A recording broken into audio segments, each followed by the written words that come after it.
Hey, thanks for joining me. I've got something a little bit different that I wanted to try today, but something that's been a point of interest to me for a long time. And I recently did the issue of The Incredible Hulk, where I talked about how that story was a follow-up to Erik Larsen's Sinister Six run, where Erik Larsen had a story where he tried to power up Dr. Octopus and demonstrated that power by having him beat the Hulk. And Peter David, who was writing the Hulk, did not like that, and then had a follow-up story where he undid everything that Erik Larsen did. And that prompted a response from Erik Larsen. And another thing that's got me thinking about this is that for those of you, I think there's a bunch of us who do or did watch the Cartoonist Kayfabe channel, and some while back they were doing things where they were reading, I don't know, what do you call it, like the court transcripts of some big high-profile feuds between creators. The most prominent one we all kind of know of is the Todd McFarlane, Neil Gaiman feud that led to a lawsuit and money and all kinds of big pain in the ass. And Ed and Jim were reading the transcripts, like line for line, of what was said in the court, out of court, you know, like the meetings that they would have, where everything had to be transcribed for official records. And they were reading it so we could know and see and understand exactly what went on.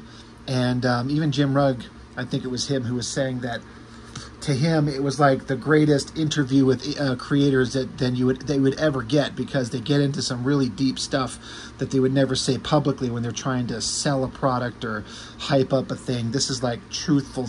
This is them being truthful about stuff that we don't ever usually get to hear about. Anyway, the reason I bring that up is that at some point, I think it was definitely Ed Piskor. I can't remember if he asked in the comment sections of one of those videos, I can't remember if he asked if people knew of some other stuff that would be interesting to read, or if somebody else had said something and I replied tagging Ed in it, something to that effect. Either way, the point is that I did reply to Ed, and I said, hey, there was a little bit of a feud between Peter David and Erik Larsen that about the Hulk and the Savage, or the Spider-Man and the Sinister Six story, and there was a big, huge, long breakdown in the letters pages of Dragon that I think you guys might find interesting and could throw on the channel. And Ed Piskor actually responded me with just a simple little phrase. He replied, said, "You may be onto something." And I was like, oh shit, well that's awesome. One, it's always kind of fun when anybody of any kind of name kind of responds to you personally, even if it's like not a big deal. But I thought for a minute maybe that they would get to it, and maybe they were going to, you know, if the universe didn't decide to have a fucking aneurysm and destroy a man, and we're now lost, you know, we've lost Ed Piskor and he's not around anymore. I just kind of assume we'll never ever get to see that. Because it's possible that they did it, they recorded it, just haven't released it. I find that extremely unlikely. And I doubt that Jim will do it on his own. So that's another reason why, one, I got my own channel. It's doing kind of okay. And I'm a big fan of Savage Dragon. And I was like, you know what? I'm going to bust it out. So I am going to read the letters between Peter David and Erik Larsen for anybody that might find it interesting, who didn't know about the spat that they had, or at least the details. They get into it. So it took me some digging, a lot more than I couldn't find the goddamn thing. In fact, I had to go to Facebook and ask a fan page on there of like Savage Dragon fans, like, could one of you tell me what the hell issue was that in, where that letters page was in? And they told me. So I found it in Savage Dragon number 20. I just thought I'd have this popped open to this pretty awesome double-page spread in the middle of the book. But, so getting into the back of it, the letters page in Savage Dragon was pretty entertaining, because eventually, you know, as it got going, Erik Larsen would get a lot of mail, and he responded quite personally, quite detailed. Like, you could see, look at the small print here. And people would write long-ass fucking letters. And I always found it very entertaining to read. These were fun because you get all kinds of interesting information. I was mostly interested in Erik's responses as opposed to the ass-kissing or the critiquing that some people do in their fucking novels that they would write to him. But it's always good. So I'd always, when I get the book, I'd flip them open. I kind of flip to, I'd flip through the book real quick, and then I'd flip through the letters pages. And as I was flipping through it, I'm like, yeah, it's kind of standard stuff. And you see these letters pages in Dragon go for quite a bit. Then I get to this point towards the end, and I see, because, the black text is Erik Larsen. I was like, oh, damn, long reply. Long reply. That's interesting. He must have something to say. Then you flip it over. Everything here is Erik Larsen replying. I'm like, holy shit, what the fuck? Next page, everything here is Erik Larsen replying. Up until the very bottom corner of the inside back cover. So I was like, what the hell? Like, I don't want to read all this as a kid. But once I read it, and I read the previous letter to it, I'm like, oh, it suddenly got interesting. It became something I didn't know anything about. I had read the books, but I didn't know this conflict existed.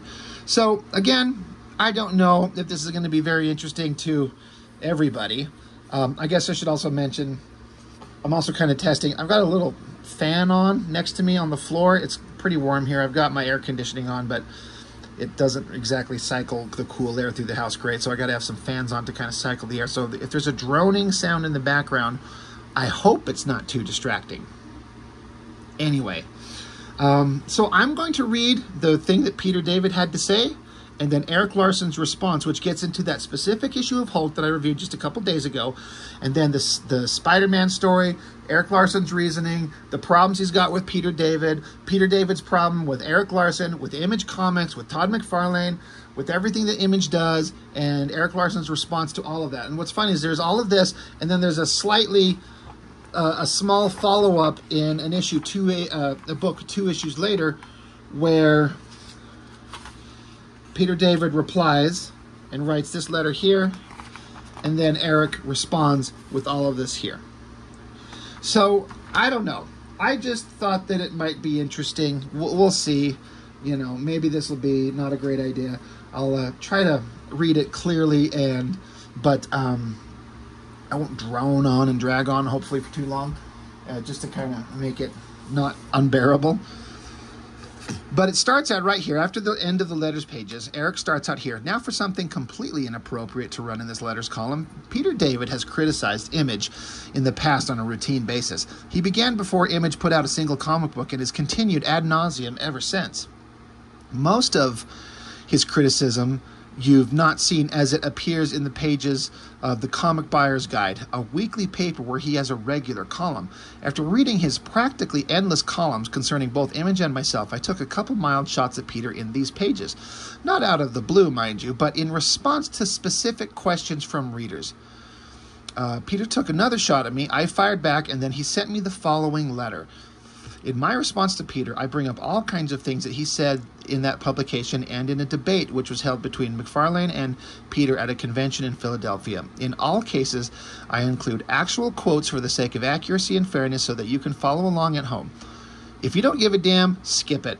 We don't talk about Dragon much anyway. Here's Petey. So that's how it starts. I'm like, oh, okay. So, letter from Peter David. Hey, Erik. Well, you've certainly come a long way from that convention in Canada years ago where we sat in a hotel lobby, you showed me your work and eagerly told me you hoped you'd get to work with me someday. Nowadays, your major preoccupation seems to be demonizing me to your readers. I thought my oblique reference to you in my column designated you twit, an acronym, said that wacky Image tyke, was, considering your behavior, relatively restrained. After months of your potshots, I finally lobbed something back, and you cried foul and proclaimed, it's over. No, Erik. You don't get off that easily. Tyke has nothing to do with your chronological age, nor with producing a child, see the stats for teenage pregnancies lately, which is a funny little dumb add-in. It does indeed relate to maturity. It has to do with saying what you mean and meaning what you say. I thought stating in my column that you had spewed unsubstantiated smears and fabrications was plain enough A plain enough response to your assertion that I've ripped off your dialogue. Guess not, so I'll be blunt. I have never swiped, lifted, stolen, copped, or pilfered in any way in the hundreds of comics, 24 novels, 4 movies, and 2 TV episodes I've written any of your dialogue. I hate to disillusion you, but if my life depended on it, I couldn't remember a line of what little of yours I've read. Have I, for laughs, tossed in blatant references to easily recognizable movies or TV programs such as, say, Monty Python? Sure. But covertly trying to present someone else's work as my own, i.e. plagiarizing? No. And your dialogue? Pray tell, what examples of your dialogue were so distinctive, so unique, that you thought you could discern them in my own work and say, aha, that's mine. He got it from me. Enlighten us. But hey, maybe I'll stick a fin on the Hulk's head to keep you happy, which, this is me talking now, which Peter David eventually did do that. Continuing, Peter David, he says, I think it's safe to say that we can file this claim away along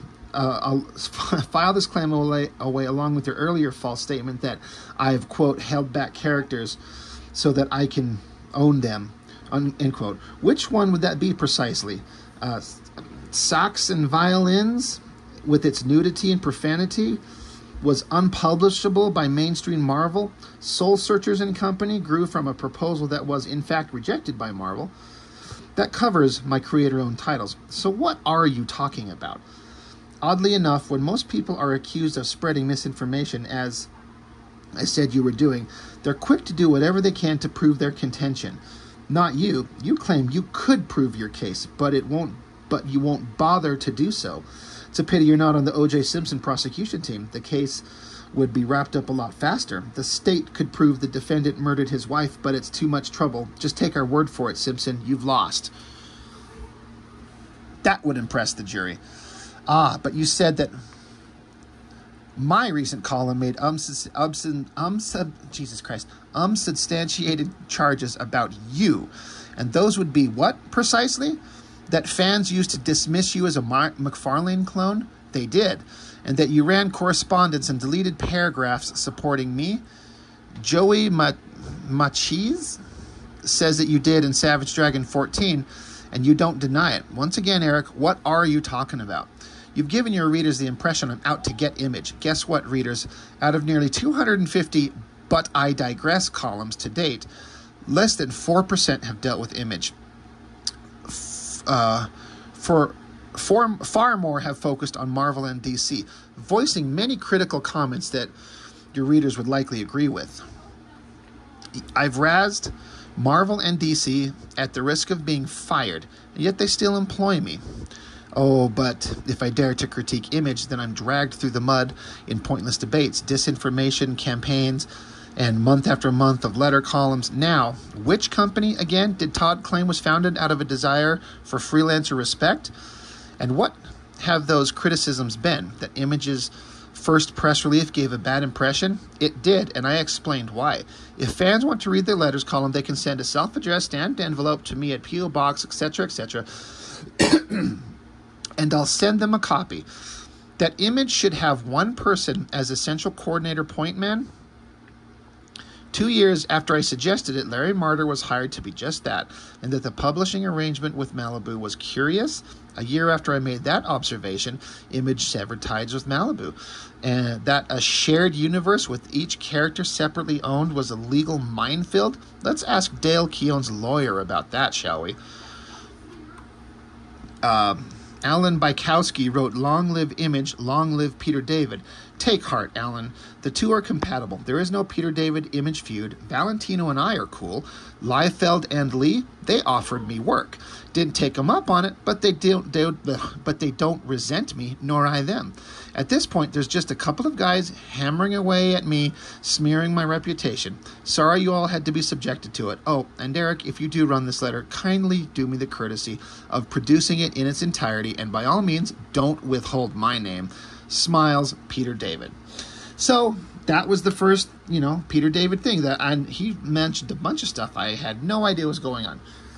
How would I know at the time when there wasn't like the internet and all the 24-hour news cycle that you can never escape? But I didn't have any problems with Peter David, but I didn't like him nor dislike him. I just knew of him, and I liked some of his comics I'd read. But I gotta say, it kind of gave me a sour taste in my mouth for Peter David, and I was a big fan of Dragon. I loved Erik Larsen. I loved the comic. I loved Image Comics. I was a young kid. This is published in, let me just put a context of my age, 95. So I was just 18 years old at the time. So what the hell do I know about anything? But I was kind of already on Erik's side. So let's see what Erik has to say. He starts out, "Dear Peter, I'm going to try and be fairly thorough in this letter, as this nonsense has gone on far too long. To begin with, I said years ago that in that hotel lobby that, quote, when Todd leaves the Hulk, I'd like to draw it, end quote. And you feigned horror at the thought of Todd ever leaving the book. I'd still like to draw the Hulk one day. If only Marvel still published a comic about that character. Any resemblance to that character currently being published is strictly coincidental. The opening remark of your letter is another fine example of the kind of crap I expected from you. You're rewriting history to show yourself in the best possible light. Wanting to draw the Hulk is far different from eagerly wanting to work with Peter David. I had my chance to draw a Peter David story, and I turned it down, as did plenty of others, so I'm told. And it was a New Mutant story which, to my knowledge, nobody has ever drawn. Eager indeed. You commonly use the ploy of citing some imagined relationship when you were looked upon with admiration by an artist that can't stand you.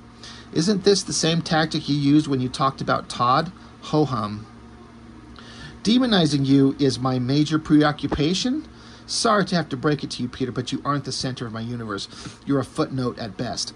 Photocopies of the comic book pages that include the line you pinched photocopies of the comic book pages that include the line you pinched are enclosed. If it didn't exist, I would never have mentioned it. I'm not the one to fabricate things to make myself look good. I would have run them to substantiate my claim, but it would be inappropriate for me to print photocopies from Marvel Comics in my letters pages.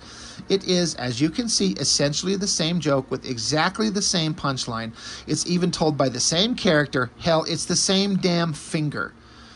The bit in question is the Hulk knocking out a character with a flick of his finger and saying to the character, "I'm giving you the finger." In case you're tempted to claim you never saw it, my version was from Spider-Man number 19, page 7, February of 92. And yours is from Incredible Hulk 396, page 5, August 1992. My Spider-Man story featured the Hulk getting his butt kicked. My Spider-Man story featured the Hulk getting his butt kicked by Dr. Octopus, and the other was your response to that very story with Hulk stomping Ock.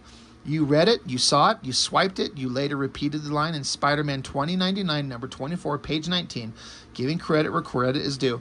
I have no idea if you'd used it in all of your main books, plays, poems, essays, comics, magazine articles, matchbook covers, and cereal backs. As it so happens, I've been a Hulk fan for years. I've almost always read the book. The only time I ever stopped was a short period where he was a mindless monster in another dimension a while back. When I was a kid, I'd have to say that he was my favorite character. The Hulk holds a special position in the Marvel Universe. He's held as a standard by which other characters are measured. Quote, "I'm as strong as the Hulk," or "I once held my own against the Hulk," unquote.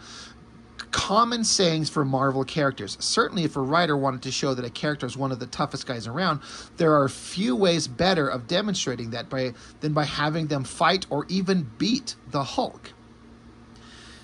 Erik Larsen continues, I have never much liked Dr. Octopus.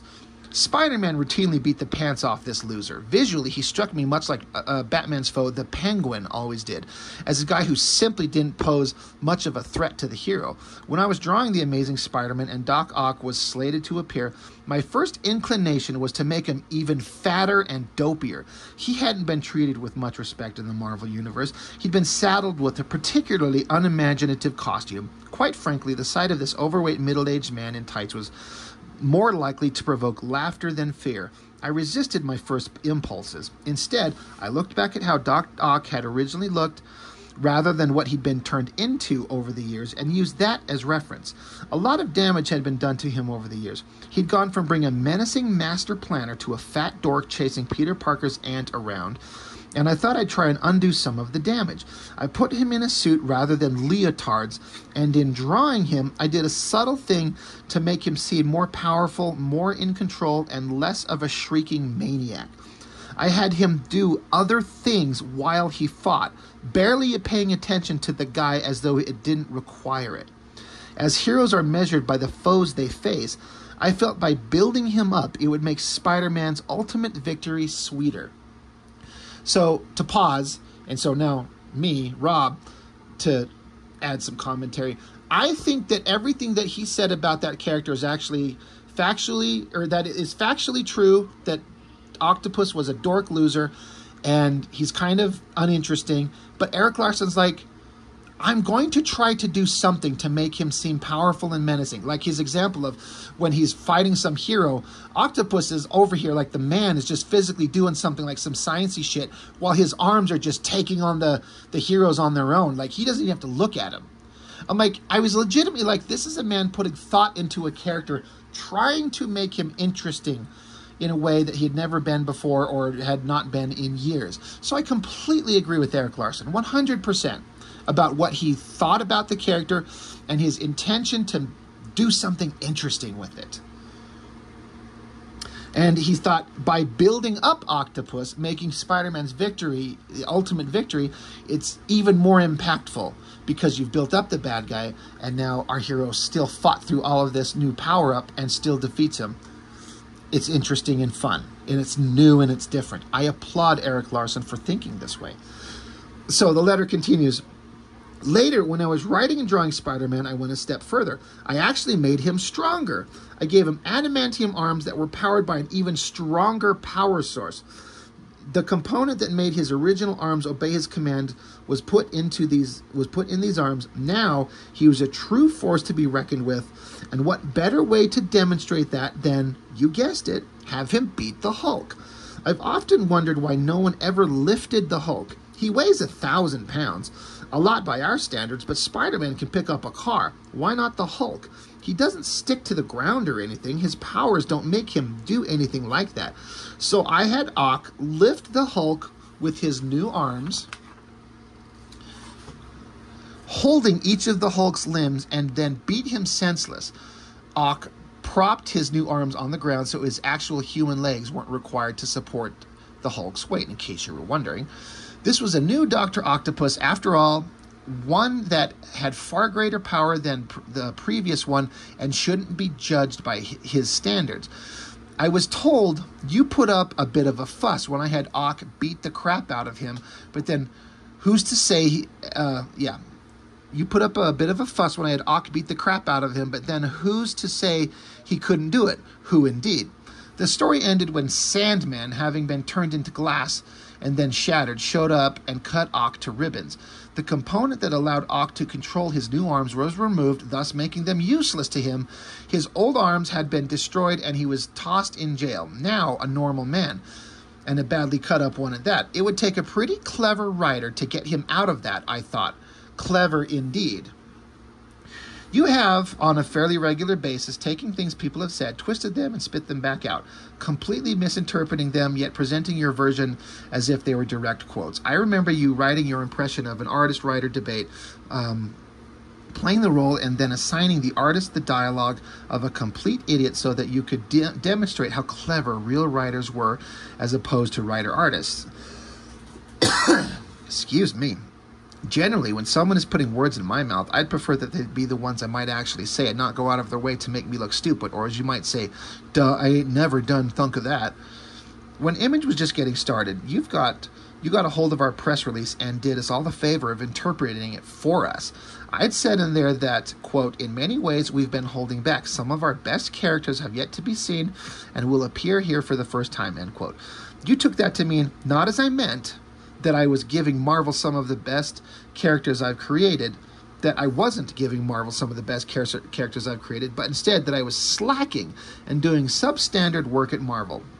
You kept the first sentence and tossed away the second one The second one included in the same paragraph to clarify my point.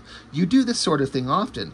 One would think that you're either incredibly stupid or unperceptive, but I suspect the more likely reason is that you're not interested in the truth. You care more about winning a debate and being clever than being fair or accurate. Dr. Octopus, here's where we talk about where the book that I reviewed recently, where Octopus showed up in Hulk.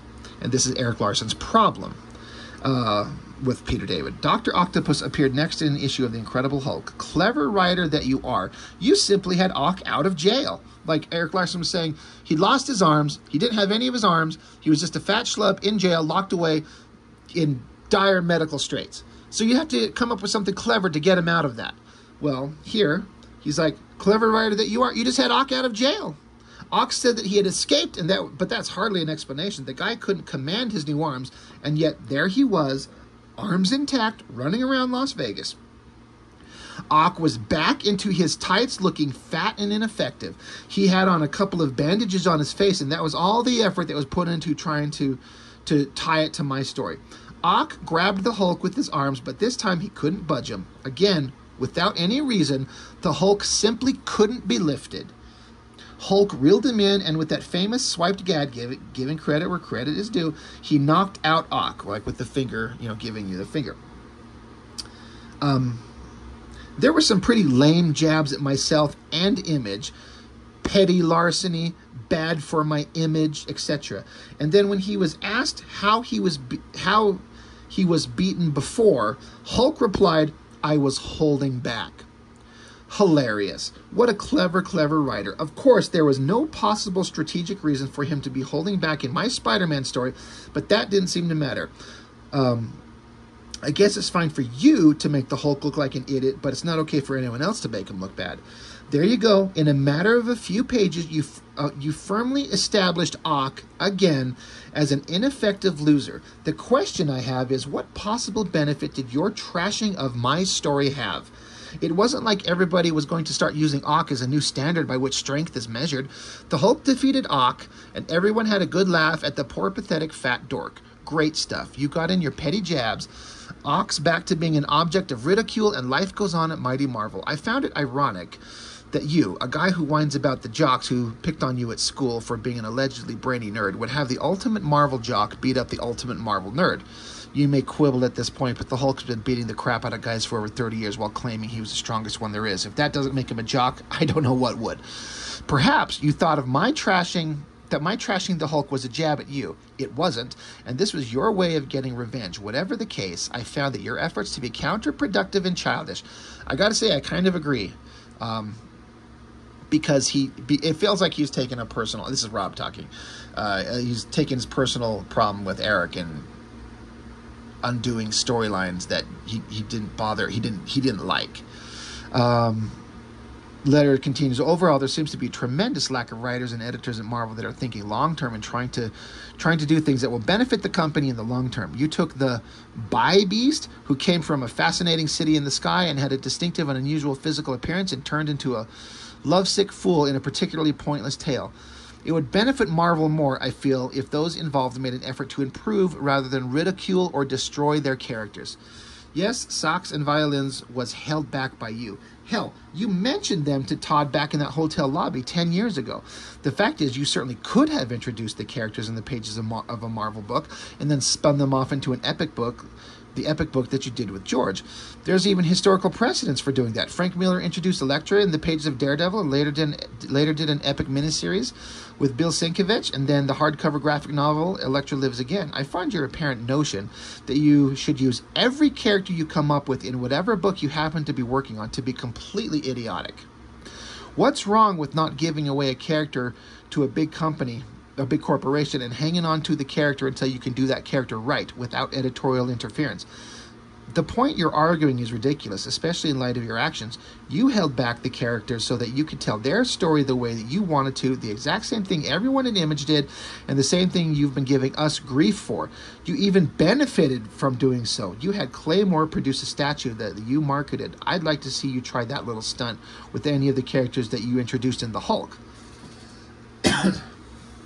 Soul Searchers and company could also have been stuffed into a Hulk plot or two, had you the notion to do so, but again, you held on to the character so that you could do the book elsewhere.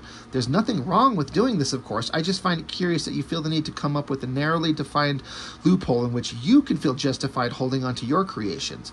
Maybe if you hadn't held back these characters and put them in the Hulk instead, the book would be better than it is. Hell, Kirby introduced the Inhumans, Black Panther, and the Silver Surfer. Sure made the Fantastic Four a lot more exciting to read. The word hypocrite applies here and often in your ramblings. You mentioned that it's, quote, safe to say we can file this claim that you stole dialogue from me away, along with your false statements that I've held back characters, end quote. I think that we've all got a better understanding of where to file those claims, perhaps under R for reality or T for truth. You claim that my behavior leaves several of my peers shaking their heads in exasperation. Who exactly are you talking about? Did they actually tell you that they were shaking their heads in exasperation? Or is that pure supposition on your part, akin to me eagerly wanting to work with you? What in the world were you referring to when you claimed that I've taken to tacking condescending diminutives to the ends of people's names? I have no idea what you could be talking about. Could you be reading something into something that I hadn't intended? It wouldn't be the first time.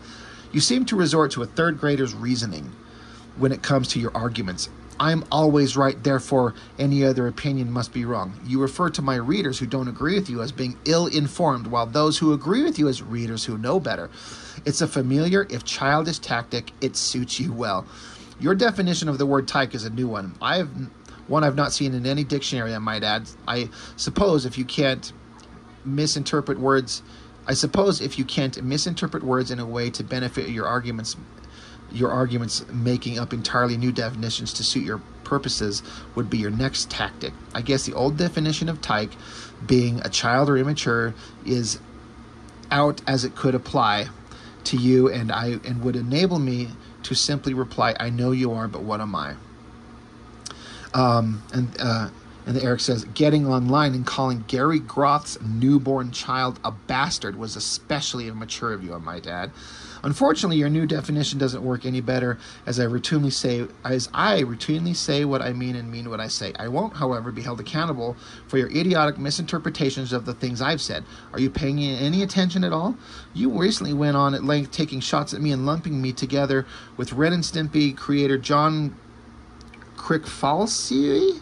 Jeez, I don't know who that is. You suggest that the two of us should be soulmates, as we have both shared a hatred for writers who can't draw.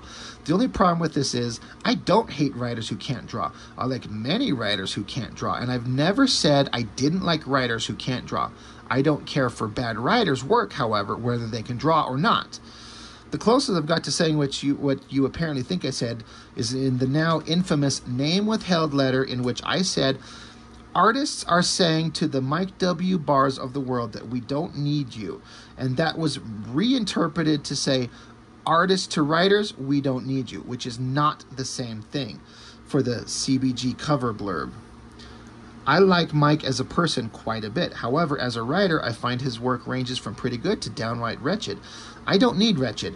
Most artists with any writing ability don't need it. The notion that an artist shouldn't be given a shot at writing, having shown conceptual and plotting skills, when the alternative is more wretched comics, is asinine. You ended that particular column with another potshot taking me to task for using your name and John Burns in an advertisement to draw attention to my new book. It was the deadly duo, although you neglected to mention that. You even went on to mention how sad you felt it was that I said that said individual, me, had so little confidence in the ability of his own name to sell the series that he felt the need to withheld his name until the end of the ad. I routinely outsell books you or Byrne work on without my name attached to it. If I was intending to trick people into buying the book by dropping names on it, that would send it through the roof. I would have actually chosen a couple of names that might actually help sell the book. It was a joke, stupid.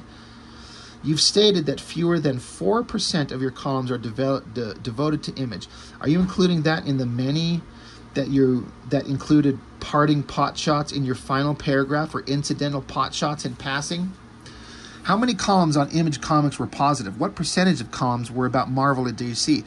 What percentage of those were negative? To be honest, I don't know. I don't even care what the percentage of the columns regarding Image are. I don't care if the columns you write about Image are negative. My only concern is that they are fair and accurate. In that, you have failed. When you are qualified to criticize both Marvel and DC regarding Image, you are hopelessly out of the loop. At best, there are 7 people who know what really goes on in Image, and you are not one of them. You have contributed far more ink demeaning myself and Image than I have regarding you.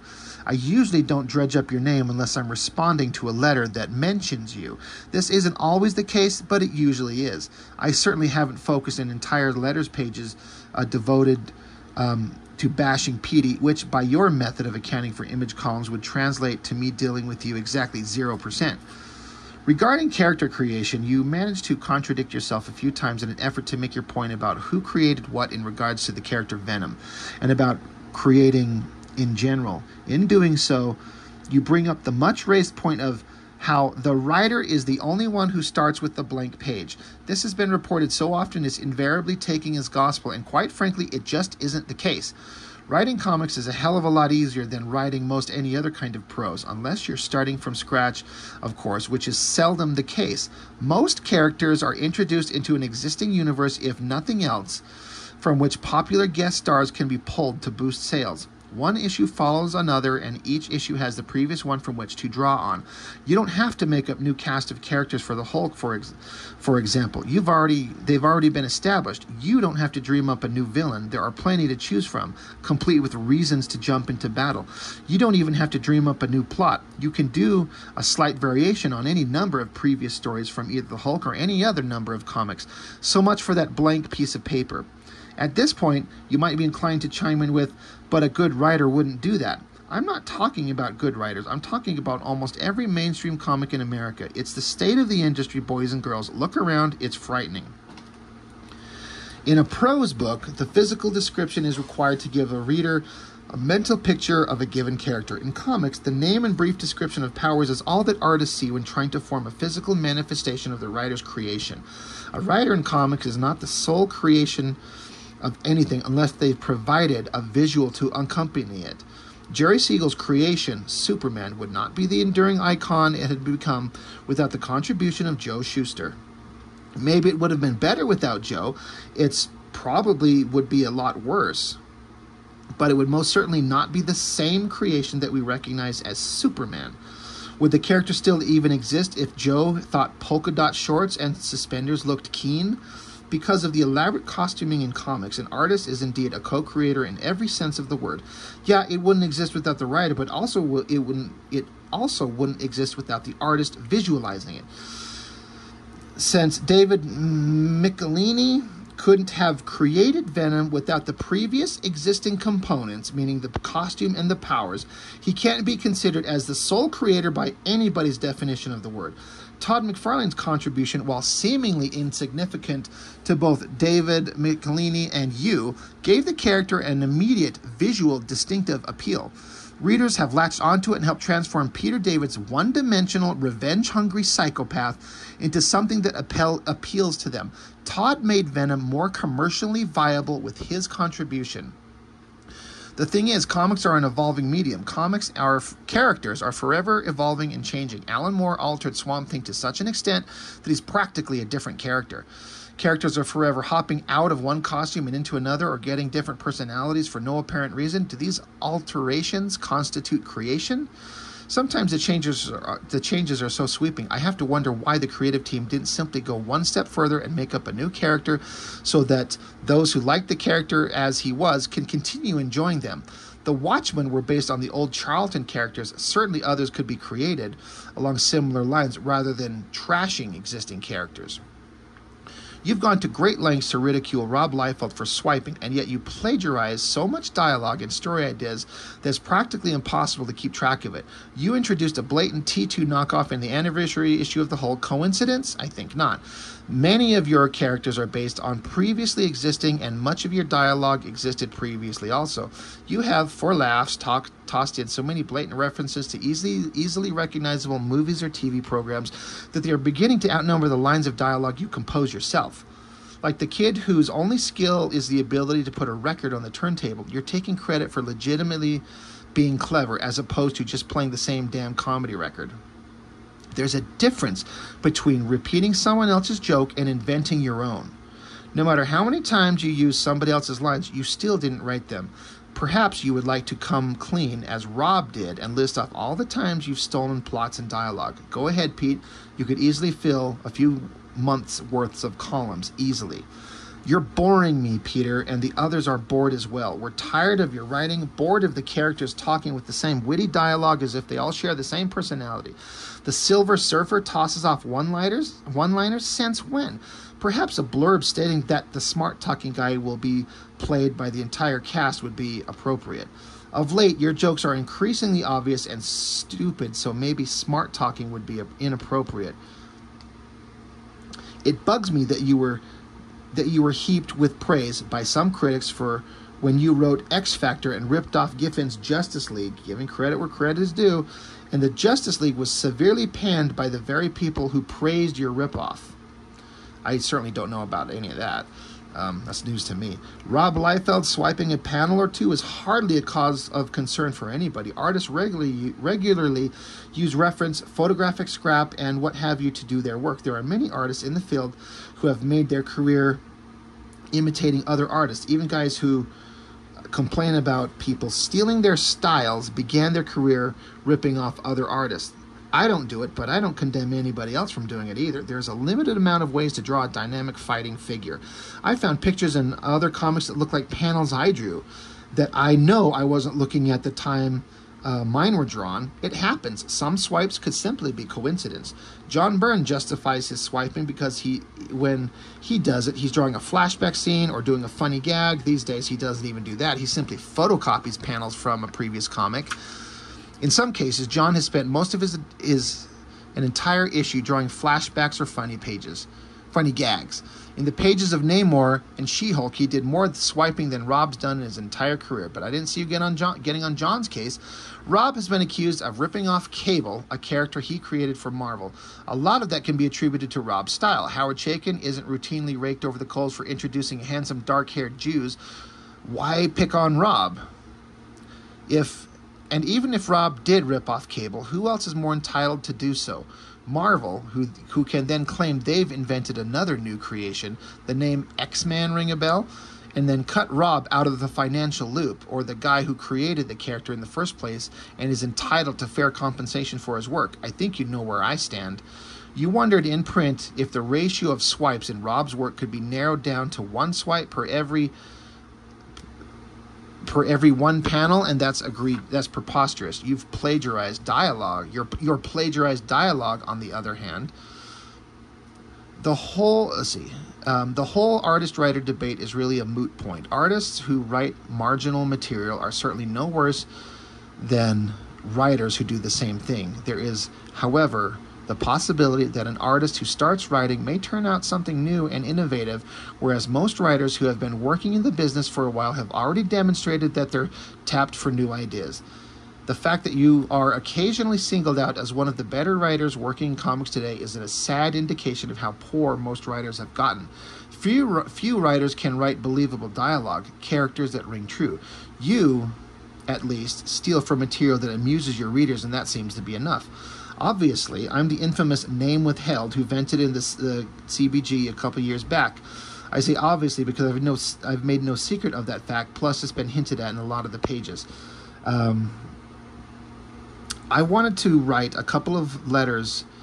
I wanted to write a couple of letters in that fashion and then come clean, but that didn't end up happening. My second letter didn't see print. It was a scorcher. I only wish I still had a copy of it, but it was another victim of the big East Bay firestorm of '91, along with everything else I owned, and my schedule wiped out whatever free time I had left.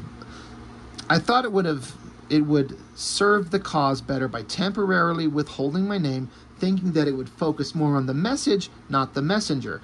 And as it turned out, the focus turned into who is the messenger instead. With rebuilding my house and building image, I just didn't have the time to fire off any more letters.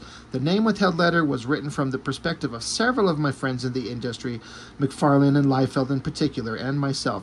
It was in reaction to some angry letters from Mike W. Barr in which he went on about how unfair it was to real writers that artists were being given a shot at writing. An editor's job is to sell comics. It's not productive. It's not to produce great art or great writing. It's simply to sell comic books. Great stories and art are swell, of course, but that doesn't pay the bills, and Marvel is a company that is publicly owned. Marvel's chief concern was, and continues to be, making money, and to hell with quality. If readers buy crap, then editors hire people to produce crap. Otherwise, the books don't make any money and the books get canceled and editors get fired. Mike W. Barr found fault with Marvel letting Todd write Spider-Man #1 as an editorial decision. I can't fault Marvel for that in any way. Anyone else couldn't have sold as many copies, period. Todd wanted to write. He would have written Moon Knight if he had to, but Jim Salicrup wisely let him do Spider-Man. Marvel made a ton of money. Todd made a little too. Was it brilliant? Hardly, but Todd had steadily improved to the point where he'd becoming a very entertaining writer, all the while writing and drawing books that are the top sellers from the companies that publish them. Usually a writer's first assignment isn't so high profile. However, even from Marvel's perspective, Todd, the artist, shouldn't be kicked onto their lowest selling title because he wanted to work with Todd. The writer, However, even from Marvel's perspective, Todd, the artist, shouldn't be kicked onto their lowest selling title because he wanted to work with Todd, the writer. Marvel is still in the business of producing comics that make money, and that wouldn't have been their best move in that regard. Again, Marvel made a sound business decision that paid off handsomely. I have tremendous respect for anybody who can write well. People seem to think that I feel otherwise, given the strong reaction to the name withheld letter. I happen to like reading well-written comics, but I also think that many writer-artists write as well, if not better, than writers who can't draw. Your statements are often misleading. Fans used to dismiss me as the McFarlane clone implies that all fans dismiss me, or at least most, which is far from the case. Few did. I've read entire issues worth of fan mail from Amazing Spider-Man, not just what was printed, I mean everything that was sent to Marvel, and not a single fan thought I was a McFarlane clone. No fan at a convention has ever accused me of being a McFarlane clone. I wrote the letters page in response to Spider-Man 15, an issue that directly followed Todd's run. No mention was made by a single reader of me being a McFarlane clone. Sure, letters compared my work to Todd's, but I can't recall anybody thinking I was a clone. And the fact of the matter is, I'm not and never have been influenced by Todd McFarlane. Yes, there were things that Todd had emphasized that I was encouraged by the editors to continue emphasizing. As for the actual drawings, I've never swiped so much as a thumb from Todd. I did continue to give Spider-Man the funky webbing that Todd gave him, as did Sal on Spectacular and Alex on Web of Spider-Man.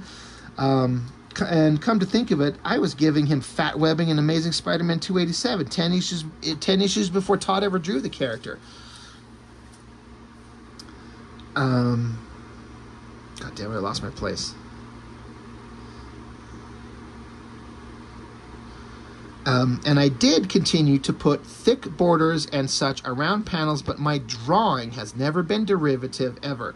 Todd and I drew similarly in that we both use a lot of detail and we both draw faces that are somewhat cartoony.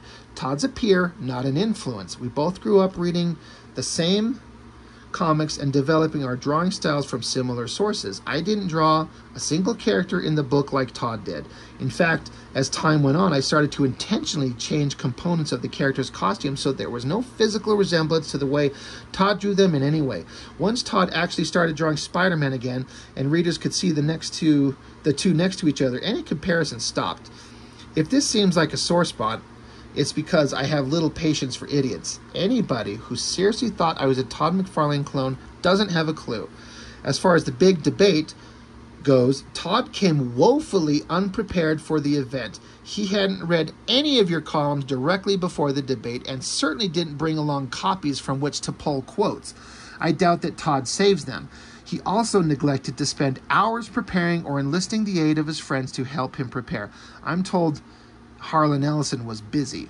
I don't know what that has to do with anything. Todd was there to have some fun for the most part. You, although clearly more prepared, made no substantial case against Todd. The official title to the debate probably should have been, quote, "Has Peter David been fair to Image Comics?" rather than "Has the media been fair to," but so be it.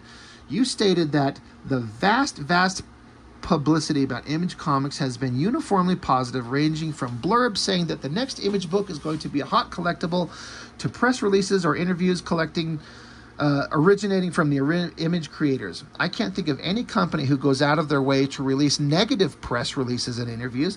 This would just be not only counterproductive, but just plain stupid. As far as the uniformly positive press that Image has been getting outside of its own press releases and interviews goes, I'd have to disagree based on reality, not on some fictionalized view of it. Offhand, for instance, I can't think of a single positive review of the first issue of Youngblood, but plenty of negative reviews spring to mind. Uniformly positive, my ass. You asserted that you were being challenged because, quote, "any negative viewpoint must be found and squashed immediately," end quote. That's not the case. I don't think that any of us mind negative press as long as it's valid and not simply some boob assigning meaning to something he's insinuated rather than read. Deal with the actual words rather than what you read between them, and we have no problems. You took several stabs at me that being seated in the audience I had no way of responding to, although I did give you the finger. You do remember that, don't you? You dredged up my holding back line, misinterpreting it again. Despite my clarifying letter in the CBG, you still apparently can't seem to grasp a simple concept. Maybe this will help. Peter David was holding back. By his own definition, he's been dogging it at Marvel for years. As for what he was holding back, you might ask, Sax and Violins and Soul Searchers and Company are the answer. He refused to introduce those characters in the pages of the Incredible Hulk, refusing to let Marvel own them. He then held them back so that he could own them himself. Now, maybe the rest of the world might not look at that as keeping something for yourself, as meaning doing substandard work, but for somebody else, old Peter sure does, and he should be ashamed of himself. Again, Peter, the full quote was, "In many ways, we've been holding back. Some of our best characters have yet to be seen and will appear here for the first time. Please save me the trouble of explaining the simple concept to you again." Your favorite tactic seems to be misinterpreting a statement and then presenting your interpretation as though it were the actual statement and rag on it. Throughout the debate, you did this. You brought up this bit of triviality into the debate and presented it as though in putting a series of Todd's quotes together that you had landed a tremendous blow to wit. In Comics Journal, Todd said, "All I have to do is sell 5,000 copies of a comic and I would be happy because I'm doing comics." In Hero Illustrated #1, Todd said, "I knew we only had to sell 30,000 copies and we're making a living." In Wizard 27, "I'd rather have 100,000 copies of the book put into the right hands than have 1,000,000 copies in the wrong people's hands." The numbers start to escalate, and yet mysteriously at the Chicago Comic-Con, when asked about the criteria for the reason why those guys were let go, he stated, "We set the standard for ourselves in that the book had to sell 150,000 copies. And you know what? That's a great selling book for any other company. We don't want their books." Which brings us full circle to his Comics Journal question posed by Gary Groth. How do you measure success? And he responded, "It ain't the number of copies I sell, I guarantee you." I'm talking about internal logic. None of the numbers apply to the same concept. 5,000 copies is Todd's happiness to simply be in the comics field, regardless of making a living. 30,000 copies is the number in which he and other members of Image can pay their bills. Todd was already selling close to 1,000,000 copies when he stated he'd rather sell fewer to actual readers than the million he was selling to speculators hoarding books. The 150,000 was a company policy. This wasn't set by Todd, but by the entire Image company. So again, it applies to something else. This policy has long since been gotten rid of. I haven't asked him, but knowing Todd, I imagine he would measure success in terms of friends, family, and happiness, as do I, not how many funny books he sells. I, too, am talking about internal logic. You stated it's not that people react badly to Rob Liefeld or Todd McFarlane and Erik because they're saying no and taking strides and that sort of thing. They're reacting that way because you're saying and doing things that show a complete and total arrogance and disregard for anyone who is not you. This is the quote. And that is what is annoying people, and that is what is upsetting people. Well, first, I'd like to see some examples of our complete and total arrogance and disregard for anyone who is not us. I'd like to see quite a few, as that's a pretty strong statement and one which I don't believe to be true. Second, I think it's pretty presumptuous of you to assign feeling towards us from the rest of the world. As far as my dealings with fellow professionals, fans, and people that I used to work for, those feelings are shared by none of them. Maybe on the bizarro world, Peter? You claim that we sent a message to fellow creators in the industry. Here's how you put it. Quote, what you said was, at Image Comics, we will take our time to get the books right.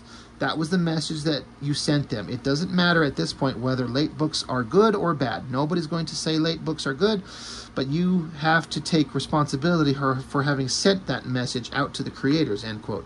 Again, you took it upon yourself to interpret the message we sent out to creators. There was no such message. We made no such statement. And what we did want from the creators who came on to work with us was stated up front. It was stressed that the making deadlines was important, also that they do good work, but considering the talent involved, we thought that was a given. And that one of the main reasons these people were brought in on the first place was because of their track record of making deadlines. End of story. You didn't get to actually hear that, as you weren't one of the creators we sought out. You went further, stating you didn't just fire them, Todd, you betrayed them.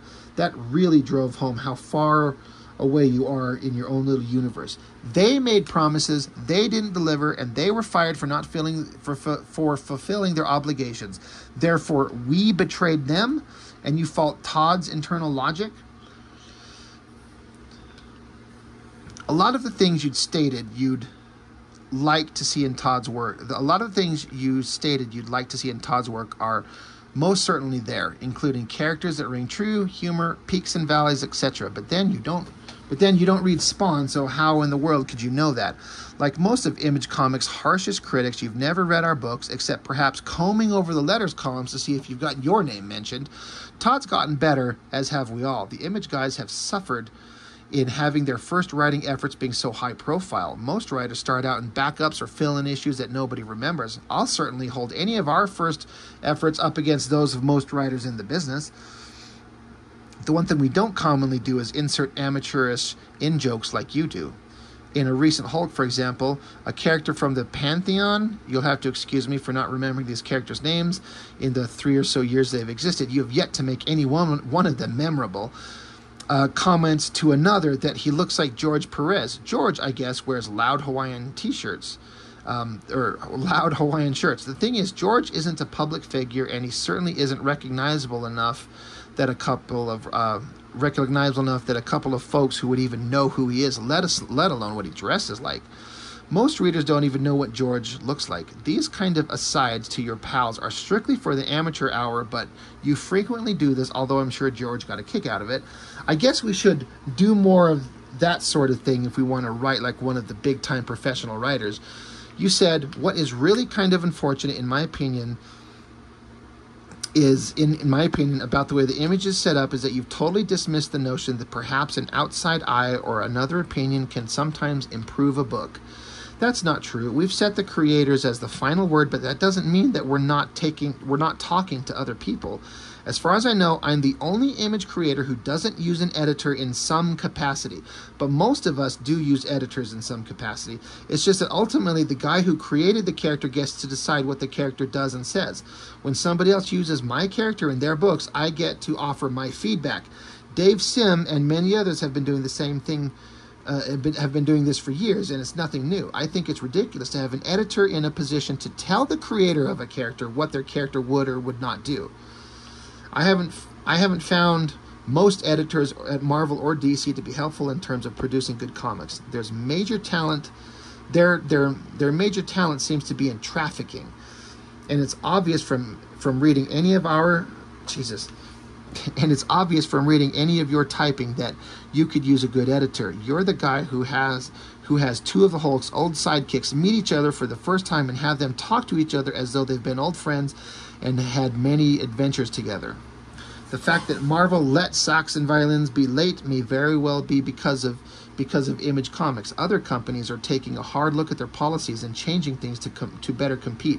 Marvel gave out hefty raises for their freelancers not long after we left, and that too was a response to what's going on in the marketplace and largely due to the existence of Image Comics. Fewer acknowledge that fact. Fewer still have thanked us for it. Creative people have a choice. The fact that you own Socks and Violins and could take it with you to another publisher if push came to shove may have been a contributing factor. If nothing else, we've helped demonstrate that shipping a book a little late isn't the end of the world. Give us that at least. This whole debate was really pretty silly. Todd's rationale for doing this was something along the lines of wanting to put on an event at a convention that somebody might actually look forward to. I can't think of a panel so eagerly anticipated, or one that was even looked forward to at all, for that matter. Todd wanted to have some fun, but it was made clear to Todd that you would walk if Todd did anything remotely resembling fun, so it didn't happen. You can be pleased with yourself for getting your way. In the debate, at least, it wasn't any fun at all. I must say that I was appalled that George Perez had drawn a cartoon for you to hand out immediately following the debate featuring the Hulk having pummeled Spawn. This from a guy who was supposed to be an impartial mediator. He should have had the tact to decline the invitation if he was so obviously biased. After you ran George's cartoon in the CBG, Todd's response was to run the standings of your respective creator-owned projects. Spawn was the #1 selling book. Socks and Violins was number 179 selling book. He then added, now we're even. His point was, and is, that you can do whatever you want, but you can't change the bottom line, which is that the fans like his comics more than they like yours. Your interpretation was pathetic that a man who insisted ad nauseum that Image is not simply about making money immediately falls back on bragging of his comics' undisputed profit-making prowess. If money is so irrelevant, Todd, then why on earth does he keep bringing up his skill at making it? The answer is simple. He didn't. You, on the other hand, insisted that you don't care, and yet you're the one who twisted the meaning of what Todd said to dredge it up. Todd didn't mention it. You did. From your actions, I'd have to say that you do care a lot. And in that letter, you also intended to send a jab at Todd by mentioning that you were exposing your readers to phrases of greater intensity than caca in Socks and Violins. The phrase was never used by Todd in the pages of Spawn. It was used by Alan Moore. You don't hold a candle to that guy in the intensity department.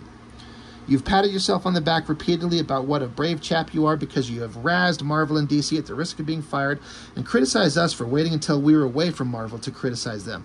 As it just so happens, until Image was formed, none of us had a column or other forum to criticize them. We do still want to do crossovers, and that could be squashed because of our outspokenness. And let's not forget, we don't all work for 1,000 different companies like you and then can afford to lose a job if we took off an editor. If Image goes under, as most everyone has predicted, we'll have to come crawling back to the publisher we villainized for work. Hell, if Marvel had their way and all of the distributors dry up, they could decide not to carry our books and put us out of business that way. You're not nearly as brave, and we're not nearly as cowardly as you'd like to have people believe. You go on to make it sound like we're taking cues from you and regarding hiring Larry or leaving Malibu. That or you're making another attempt at patting yourself on the back for being able to predict the future. I hate to burst your bubble, but we've always had a central point man. First Dave Olbrich at Malibu, and then Tony Lobito, and now Larry Martyr. The curious nature of our deal was only curious because you didn't know what it was, and you didn't bother to ask any of us. Don't forget that you also said that we were stupid for taking a percentage of profits rather than a percentage of retail. You couldn't have been more wrong about that. We left Malibu so that we could have more control over how our books were marketed, and so we wouldn't have ads pushing Malibu's new line of superhero comics. As for the minefield that was a shared universe that a shared universe had created, one lousy letter and it's a minefield? Other than that one letter, things have been pretty damn smooth. Hell, Brigade now features creations from 4 different creators on a regular basis, and there's all sorts of team-ups in the works. No lawsuits to date. You're just a regular Gene Dixon, Peter. While my peers may delight in this little squabble, my readers do not. Most of them don't read your columns or your comics. Many have written in and asked who you were. I have no interest in continuing this in the pages of my comics or subjecting my readers to this. All mentions of your name, good or bad or otherwise, will be stricken from my upcoming letters pages. I have edited both positive and negative comments out of letters in the past, and I've chosen not to print most of the purely negative ones I've received about you. What specific criticism of you that has seen print in my comics do you feel is unfair or unjustified? As is the case of the line you blatantly plagiarized, I'm more than happy to cite specifics, or I can do as you do and call what you say unsubstantiated smears and what I say opinions. And so, all right, we've been going an hour here, and I'm sure I've lost everybody by this point. But once I started, I figured I just couldn't stop. But anyway, we get to the end. That was all of Erik Larsen's letter, and Peter responds, I wish I could respond individually, but until I get less mail or less work, neither of which I'd welcome, I'll have to settle for this. Thanks for writing and keep reading, Peter David said. And so then Erik Larsen claims, is it okay to claim victory now? So I was going to do both, but I don't think I'm going to get into the follow-up page just because it's too much time. Maybe I could do this as a follow-up later, where there was a follow-up not nearly as long to this thing, to what Erik Larsen was saying to Peter David here. So again, an hour into it, there's a lot of information in there. A lot of information about the debate that Todd had with Peter David, and the breakdown of the Spider-Man story, and I really enjoyed Erik Larsen's kind of explanation of what he was trying to do with Dr. Octopus and how Peter David just undid it. I get people's responses to that if they don't like I had several people write back in the comment section on the video of mine talking about that Hulk issue, saying how, look, I don't care what Erik Larsen's trying to do. There's no way Dr. Octopus would beat the Hulk. Like, I get that, but I appreciate that Larsen attempted to create the means by which it could possibly happen, and he gave reasonable justifications for it. And trying to make a villain an interesting threat again, just to have somebody else who doesn't like you personally undo it and set that character back to zero. It's pretty stupid. And so a lot of information out there. I like how Erik Larsen is defending his buddies Liefeld and McFarlane and Image Comics in general. Not saying that they're perfect, but we're doing what we're doing. And again, this was said at the time, 95. You know, things have changed a million different ways in the industry since then. I did have somebody kind of point out to me that at some point in the recent years, Peter David did a crowdfunder because he was having, I think, some medical problems, to which Erik Larsen donated to pretty heftily. And so I like to see that they were clearly having problems then, but perhaps all is past and done, and it's all fine now. But it's interesting to read that these guys had quite the problem with each other, as you can tell by the thousands of words dedicated to this. So again, I know this is probably a terrible video. It's probably boring. I'm sure a couple of you probably listened to the end. It's just something I wanted to do, something different. And depending on how this video goes, I could do a follow-up on the other one at some point. It would only take a fraction of the time, as it's only like a page and a half, you know, instead of like 8 pages. But just an interesting kind of squabble between Erik Larsen and Peter David, with lots of interesting points thrown back and forth. Of course, in this particular version right here, we're getting we're getting Erik Larsen's perspective, so it's skewed towards him because we're reading what his response is to everything. In the other follow-up one, Peter David does respond to very specific things and gives his opinions on them, to which then Erik Larsen responds to that. We'll see how it goes.